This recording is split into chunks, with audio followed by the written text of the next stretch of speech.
ദൈവത്തെ സ്നേഹിക്കുകയും അവിടുത്തെ സന്നിധിയിൽ ആനന്ദം കണ്ടെത്തുകയും ചെയ്യുക ഭൂമിയിലെ സ്വർഗമാണ്, നിത്യസൗഭാഗ്യത്തിൻ്റെ മുൻരുചിയുമാണ്. എന്നാൽ ഈ സ്ഥിതിയിലെത്തിച്ചേരാൻ ദൈവത്തിൽ നിന്ന് അകറ്റുന്നതും സൃഷ്ടികളോട് ബന്ധിക്കുന്നതുമായ മമതകളിൽ നിന്നും നാം വിട്ടുമാറണം.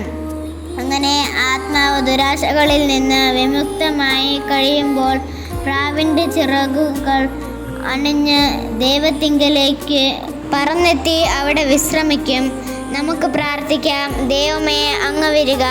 അങ്ങേക്ക് വേണ്ടിയും അങ്ങ് വഴിയായും മാത്രം ജീവിക്കുവാൻ ആഗ്രഹിക്കുന്ന എൻ്റെ ആത്മാവിന് ആശ്വാസവും സഹായവും തരിക.